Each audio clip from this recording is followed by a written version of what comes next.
정말 어처구니가 없는 사건입니다. 임신 사실을 확인하러 단지 병원에 갔을 뿐입니다. 이건 사고였을까요? 아니면 처음부터 사건이었을까요? 병원에 걸어 들어간 사람이 10시간 뒤에 스스로 숨 쉴 수 없는 상태로 나옵니다.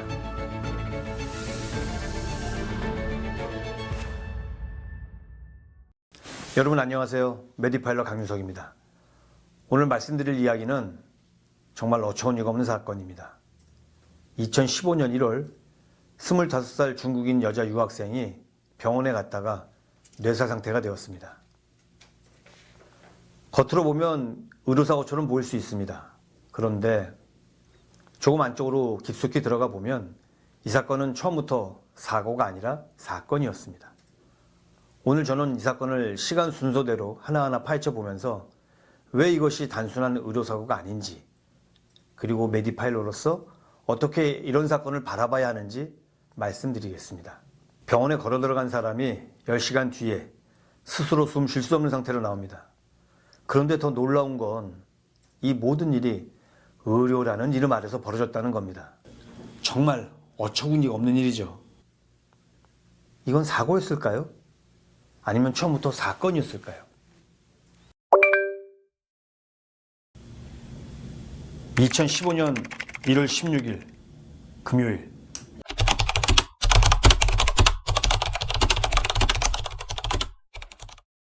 임신 확인이었습니다. 단순한 검사였죠. 초음파 검사 결과 오 씨는 임신 12주였습니다. 검사 결과가 나오고 유학생 오모 씨와 남자친구는 43세 여성 의사 이모 씨에게 낙태를 의뢰합니다. 두 사람 모두 아기를 낳을 형편은 아니었거든요. 사실 두 사람은 그 여성 의원을 가기 전에 근처 다른 산부인과에 들러서 임신을 확인했지만 혹시나 하는 마음에 다른 병원을 찾아왔던 겁니다. 그곳 병원 원장인 여의사 이 씨는 두 사람에게 낙태 비용으로 180만 원을 요구합니다. 그게 적절한 금액인가요? 아니죠. 2015년 당시 결코 적은 금액이 아니었습니다. 그런데 진짜 문제는 여기서부터였습니다. 오 씨와 남자친구는 낙태 수술을 하기로 하고 의사 이 씨는 오 씨에게 사이토텍이라는 약을 건네봤습니다. 그 약을 복용한 이후에 다시 내어나도록 한 겁니다. 사이토텍은 어떤 약인데요? 사이토텍은 위장장애 예방 및 치료제인데 임산부가 복용할 경우에 유산의 위험이 있어서 투여 금기 약물로 지정이 되어 있습니다. 그런데 여기서 잠깐 우리가 따져봐야 할 문제가 있습니다. 이 수술, 합법적인 의료행위였을까요? 당시 낙태 수술은 불법이었고 모자보건법상 허용되는 조건에도 해당되지 않았습니다. 모자보건법을 살펴보면 배우자의 유전적 질병이나 감염, 성폭력 등에 의한 임신, 또 법률상 혼인할 수 없는 혈족, 인적 간의 임신이 된 경우, 또는 임신이 지속될 경우에 산모의 건강을 해칠 우려가 있을 때에 한해서 인공 임신 징조를 허용했거든요. 즉, 합법적이지 않은 의료행위가 시작된 겁니다. 이 순간부터 이 사건은 의료사고가 아니라 의료사건의 영역으로 넘어갑니다. 2015년 1월 19일 월요일, 오 씨는 남자친구와 함께 다시 그 병원을 찾았습니다. 본격적인 수술을 받기 위해서였죠.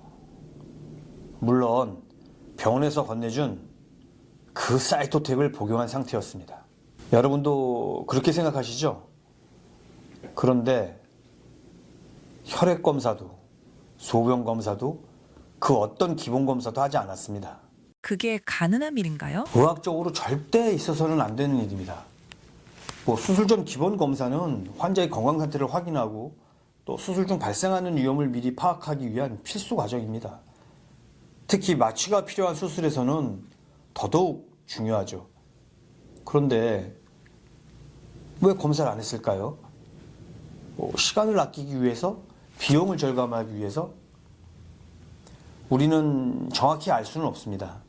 하지만 분명한 건 이 결정이 한 젊은 여성의 운명을 완전히 바꿔놓게 됩니다. 1월 19일 오전 10시, 의사 이 씨는 오 씨에게 포도당 수액을 투여하기 시작했습니다.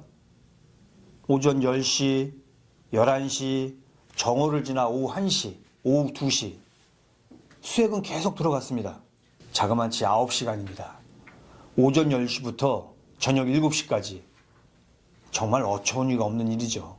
그런데 이때 오후 3시쯤 정말 이상한 일이 벌어지기 시작합니다. 오 씨가 구토를 시작했고 또 발작 증세를 보이기 시작했죠.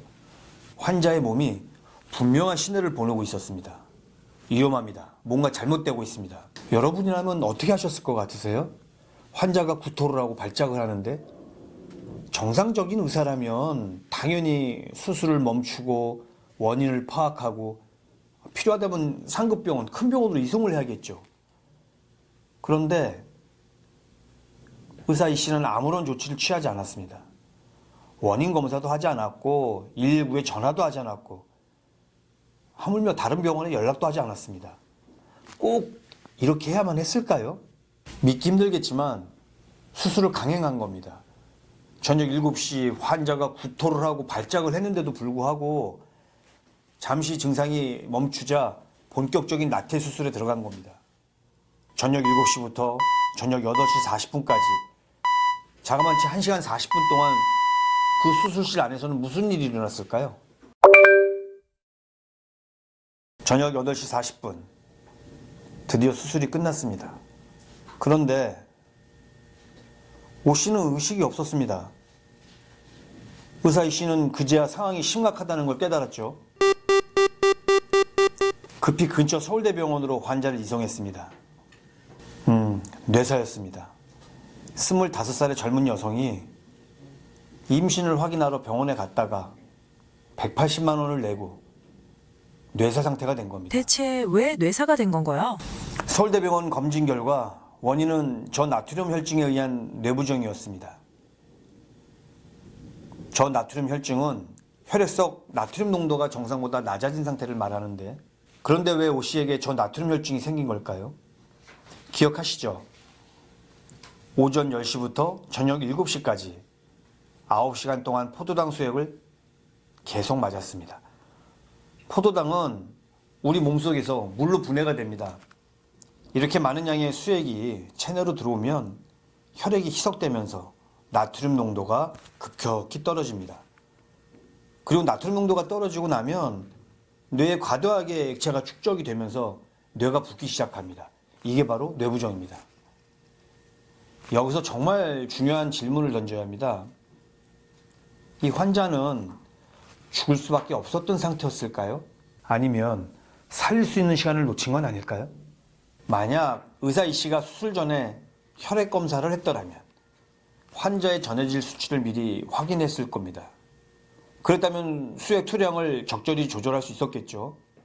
만약 오후 3시 환자가 구토를 하고 발작을 했을 때 혈액 검사를 했더라면 저나트륨 혈증을 바로 발견하고 응급처치를 할 수 있었을 겁니다. 하지만 의사 이 씨는 끝까지 아무런 검사도 하지 않았습니다. 그 결과는 25살의 어린 여학생이 뇌사에 빠진 겁니다. 그런데 이 사건 여기서 끝이 아닙니다. 경찰이 이 병원을 압수수색하면서 더 충격적인 사실이 드러났습니다. 의사 이 씨는 진료 기록을 허위로 작성했습니다. 또 기록을 임의로 변경했습니다. 그뿐만이 아니라 심지어 병원 CCTV까지 삭제하려고 시도했습니다. 왜 그랬을까요? 범행을 은폐하기 위해서였습니다. 처음에 이 씨는 이렇게 주장을 했죠. 이건 낙태 수술이 아니라 계류 유산을 위한 수술이었다. 계류 유산이란 태아가 자궁 안에서 이미 사망했지만 자연 배출이 되지 않은 상태를 말하는 겁니다. 다시 말해서 태아가 이미 죽어 있었기 때문에 불법 낙태가 아니다. 이렇게 주장을 하는 거죠. 경찰은 오 씨가 1월 16일 이전에 다른 산부인과에서 받았던 검진 기록을 확보했습니다. 그 기록에는 명확하게 정상 임신이라고 적혀 있었습니다. 태아는 살아 있었습니다. 그리고 건강했습니다. 이 씨의 주장은 완전한 거짓이었습니다. 2015년 6월 29일 의사 이모 씨는 업무상 과실치상 혐의로 구속이 되었습니다. 업무상 과실치상죄로 구속이 되는 건 상당히 이례적인 경우였죠. 간호조무사는 불구속 입건되었고 보건복지부에 의사의 범죄 사실을 통보했습니다. 당연히 면허 정지나 취소에 해당하는 사안이었죠. 이 사건을 왜 의료사건 파일로 분류하셨나요? 정말 좋은 질문입니다. 여러분, 제가 수많은 의료사건을 보면서 확신하게 된 게 있습니다. 이 사건의 본질은 누군가의 실수라기보다 만연한 시스템의 공백에 있습니다. 불법 가능성이 있는 의료의 행위, 기본검사의 생략, 이상 증세에 대한 무대응, 그리고 사망 이후의 은폐 시도. 이 모든 걸 처음부터 끝까지 정리하는 사람이 없었던 거죠. 메디파일러는 그 싸움을 대신해주는 사람이 아닙니다. 대신 그 싸움이 혼자가 아니라는 사실을 알려주는 사람입니다. 제가 이 사건을 의료사건 파일로 정리한 이유는 누군가의 잘못과 처벌을 알리기 위해서가 아닙니다. 사건을 사건 그대로 처음부터 끝까지 그렇게 정리하기 위해서입니다. 그래야 가족이 스스로에게 묻지 않아도 되니까요. 내가 뭘 잘못했나? 내가 뭘 몰라서 그런가? 이런 질문을 더 이상 하지 않도록 말입니다. 여러분께 드리고 싶은 말씀이 있습니다. 첫째, 의료행위를 받기 전에는 반드시 기본검사가 이루어지는지 확인하세요. 혈액검사, 소변검사 같은 기본검사는 단순한 절차가 아닙니다. 생명을 지키는 안전장치입니다. 두 번째, 수술이나 시술 중 이상 증상이 나타나면 즉시 진단을 요구할 권리가 있습니다. 환자는 의료진의 설명을 듣고 동의하고 거부할 권리가 있는 겁니다. 세 번째, 만약 의료사고가 발생했다면 혼자 싸우려 하지 마세요. 기록을 남기고 전문가의 도움을 받고 체계적으로 접근해야 합니다. 메디파일러는 사건의 구조를 정리하고 판단의 기준을 남깁니다. 그게 의료사고 피해 가족에게 가장 먼저 필요한 일이기 때문입니다. 오 씨는 임신 사실을 확인하러 단지 병원에 갔을 뿐입니다.